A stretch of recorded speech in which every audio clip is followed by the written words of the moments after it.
Sir Tirupati laddu కోసం ఇప్పుడు జరుగుతున్నాయి. అలాగే నేను పవన్ కళ్యాణ్ గారు కూడా ఏదో వ్యాఖ్యలు చేయడం అయితే జరిగింది. సో దాని మీద మీ స్పందన ఏంటి సార్? అమ్మ, తిరుపతి లడ్డు అంటే ప్రపంచ పేరు ప్రఖ్యాతులు గాయించిన దైవం కలియుగ వెంకటేశ్వర స్వామి. అట్లాంటి తిరుపతిలో ఇలా కల్తీ చేసి అమ్మటం ఎంత తప్పు. అదే వేరే విధంగా వేరే చోట ఇట్లా జరిగితే ఈ పాటికి చాలా గొడవలు జరిగాయి. కలిసి అంటే ఆ లడ్డు కోసం, ఆ లడ్డు కూడా నెల 2 నెలలు కూడా అట్లా నిలవలు ఉండే లడ్డూలు ఉన్నాయి. ఏది వెంకటేశ్వర స్వామి లడ్డూలు స్వచ్ఛమైన నెయ్యి వాటికి కావాల్సిన పదార్థాలు చేస్తే ఇవాళ రోజు లడ్డు నిలవ ఉంటుందా? అర్థమైందా? మీకు తెచ్చిన 4-5 రోజులకే బూజు పట్టిపోవటం, ఖరాబ్ అయిపోవటం జరుగుతుంది. అందుకని ఈ భక్తులు ఏంటి, గతంలో ఇట్లా లడ్డూలు ఉండేవి కాదు, ఇలా పాడైపోతున్నాయి, నిలవ ఉంటలేదని మొత్తుకుంటాం కారణంగా అవి టెస్టులు చేస్తే వాటిల్లో నెయ్యే లేదని తేలింది. జంతువుల కొవ్వులని సంథింగ్ కెమికల్స్ అని ఇవన్నీ కలిస్తే తెలుస్తున్నాయి. అంతేగాని అవన్నీ మనం చేయకూడదు. ఇక నుంచి అట్లా జరగకోకుండా కెమికల్స్ ఉన్నాయి, జంతువు అది నిర్ధారణలో లేదు కదా. నెయ్యి కొవ్వు కాదు, కొవ్వు ఉంది, నెయ్యి లేదు. అసలు నెయ్యే లేదు. అర్థమైందా? కొవ్వు ఉంది, జంతువులు కొవ్వు ఉంది, కానీ నెయ్యి లేదు. పామాయిల్, కెమికల్స్ ఏంటి సంథింగ్ ఐటమ్స్ కలిపి వాళ్ళు తయారు చేయడం జరుగుతుంది ఇప్పుడున్న టెస్ట్ రిపోర్ట్ లో. అంటే మొన్న వరకు ఆ కొవ్వు కలిసింది, ఈ కొవ్వు కలిసింది అనేవారు. మళ్ళీ ఇప్పుడు కొత్త రకం వైపు కెమికల్స్ కలిసి అని చెప్పేసి అంటున్నారు. వైసీపీ నాయకులు కూడా ఇంకా మీకు ఏ సాకు దొరకట్లేదు, ఏది పడితే అది మాట్లాడుతూ పోతున్నారు అంటారు. ఇప్పుడు దేవుడి మీద అబద్ధం ఆడాల్సిన పని ఎవరికి ఉండదు కదమ్మా. భక్తులు ఒక ప్రాబ్లం, భక్తుల నుంచి వచ్చిన రిపోర్ట్ లో ఈ కల్తీ ఉంటున్నాయి లడ్డూలు. ఇంతకు ముందు 1 నెల 2 నెలలు ఇట్లా లడ్డు ఖరాబ్ అయ్యేది కాదు, మేము విదేశాలకు కూడా కొనుక్కెళ్లే వాళ్ళము, లడ్డు పాడైపోతుందని ఇచ్చే బట్టి అది టెస్టులు చేస్తే ఇవన్నీ కలిసినాయి అని మొత్తుకున్నారు. ఇప్పుడు లడ్డూని అడ్డం పెట్టుకుని రాజకీయం చేయాల్సిన పని లేదు కదా. వెంకటేశ్వర స్వామి అంటే మీ అందరికీ తెలుసు, ఎక్కడో విదేశాల్లో ఉన్న వాళ్ళు కూడా వచ్చి మొక్కులు చెల్లించుకుని ఆ ప్రసాదాలు ఆ కొండ మీదకి వెళ్ళి, 7 కొండలో అదొక ప్రసిద్ధిగాంచిన ప్రదేశం కాబట్టి ఎంతో ఇదిగా దాన్ని పూజిస్తారు. అంటే ఇంకా దిగజారుతున్నారు అవతల పార్టీ వాళ్ళు. జగన్ ఇంకా విమర్శించడానికి ముందుకు వెళ్తున్నారు అని చాలా మంది అనడం కూడా జరుగుతుంది. జగన్ గారు ముందుగా రెడీగా ఉంటున్నాడు. అర్థమైందా? ముందు తనను కాపాడుకోవడం కోసం, తన వాళ్ళని కాపాడుకోవడం కోసం, తన వాళ్ళని రక్షించుకోవడం కోసం చేస్తున్నాడు. అర్థమైందా? అంతేగాని వాళ్ళకి ఏం పని?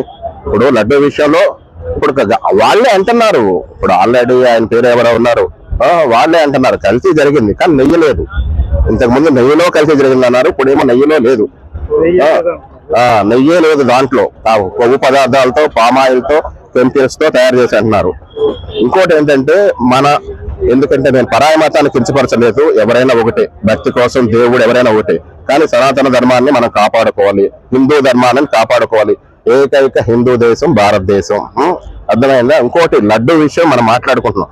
లడ్డూలో ఇప్పుడు ఈ గవర్నమెంట్ కాదు, ఏ గవర్నమెంట్ వచ్చినా దయచేసి కొన్ని లక్షల వేల ఆవులు కావాలి.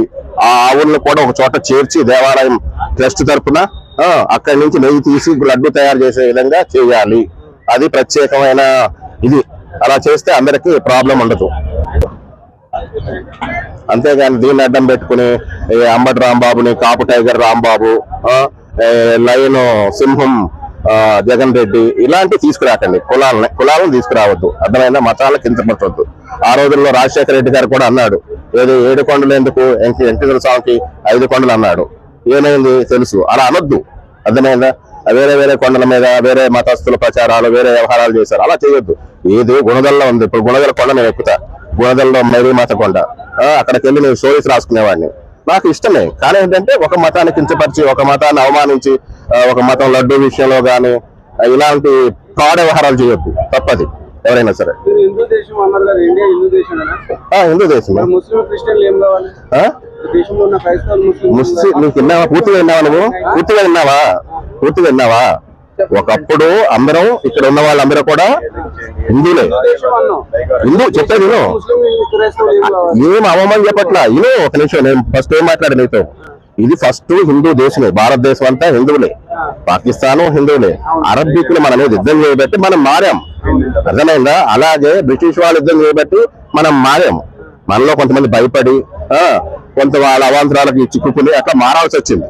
అంతేగాని వెళ్ళిపోమని పారిపోమని నేను ఎక్కడ అనలేదు. నేను హిందూ దేశం అని ఎట్లా చెప్తావు? ఎక్కడ ఉంది చెప్పు? రాజ్యాంగంలో ఉందా ఇది హిందూ దేశం, హిందువుల దేశం అని ఉందా? చూసుకో మరి ప్రజెంట్ ఎవరు ఉంటున్నారు ఇక్కడ చదివిన రాజ్యాంగంలో ఇది హిందువుల దేశం ఎక్కడ రాసింది లేదు. ఈ దేశం అందరిది. అందరది ఇది ఒక లౌకిక దేశం. భిన్నత్వంలో ఏకత్వం. కరెక్టే, నేను కాదంట్లా. మీరు హిందువులు కదా, నివసించేది హిందువులు. హిందూ దేశం అంటే హిందూ మత దేశం కాదు, హిందూ మత దేశం కాదు. హిందూ ఇది లౌకిక దేశం. లౌకిక దేశం అనేది అడ్డం పెట్టుకుని, లౌకిక రాజ్యాంగం అడ్డం పెట్టుకుని ఉందా లేదా? ఉన్నాయి కదా, వాటిని ఆసరా. మీరు ఎఫ్ఐఆర్ కూడా ఫైల్ ఇది రికార్డ్ ఆన్ రికార్డ్ అవుతుంది. అవును కరెక్టే, వాటిని కూడా ఆధారంగా తీసుకుని వాటి యొక్క ఇది తీసుకుని ఈ దేశాన్ని లౌకిక దేశమా కాదా? కొందరు దీనిని అడ్డం పెట్టుకుని ఈ దేశాన్ని నాశనం చేయాలని చూస్తున్నారు. ఏకత్వం ఇండియా కాదా? నేను కాదు అవునా అని చెప్పటానికి ఎవరు ఎక్కువ నివసిస్తున్నారు ఇక్కడ? మెజారిటీ పీపుల్ ఉండొచ్చు, పీపుల్ ఈ దేశం మెజారిటీ పీపుల్ నాశనం చేసేస్తారా? విదేశీయులు వచ్చి నాశనం చేస్తారా? నాశనం చేస్తే ఎంతకాలం చూస్తూ ఊరుకోవాలి? ఇప్పటికే కొన్ని కోట్ల మంది, లక్షల మంది, మొత్తం అంతా దేశం అంతా నాశనం అయిపోయింది. నిన్న చంద్రబాబు నాయుడు గారు కలిపి జరగలేదు, దాంట్లో ఫినాయిల్ హ్యాపీ కలిపారు అని అంటున్నారు. ఒక లడ్డులో హ్యాపీ కలుపుతారు ఎవడన్నా?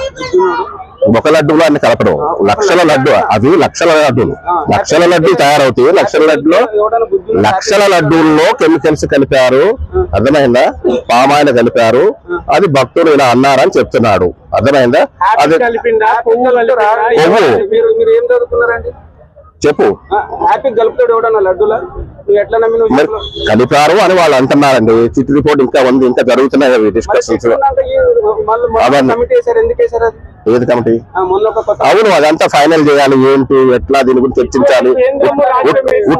ఉట్టునే మాట్లాడదు ఎవరో కూడా అని చెప్పేసి ఫైనల్ రిపోర్ట్ వచ్చే వరకు యాన్యువల్ ఫ్యాక్ట్ లేదని చెప్పి బయట పెట్టినందుకు వాళ్ళని దన్నేసి కొత్త కమిటీ.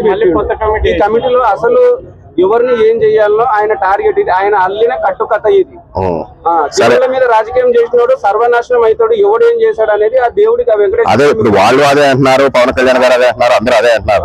దేవుడు ఏ దేవుడైనా దేవుడికి ద్రోహం చేసినా, దేవుడిని అవమానించినా ఎవరికి ఏమైతే తర్వాత త్వరలో చూస్తుంది. అదే చూద్దాం. నువ్వెందుకు ఫీల్ అయిపోతున్నావు? నేనన్నది ఏంటంటే ఇప్పుడు చెప్పేది నీకు వాళ్ళన్నది నీకు తెలుసు, విన్నావు, నువ్వు నన్ను అడుగుతున్నావు. వాళ్ళన్నది నేను విన్నా, నేను అది చెప్తున్నా, అర్థమైందా? మీరు రాజ్యాంగంలో ఆర్టికల్ 25 చదివారా? నేను చదవలే, నీకు తెలియదు.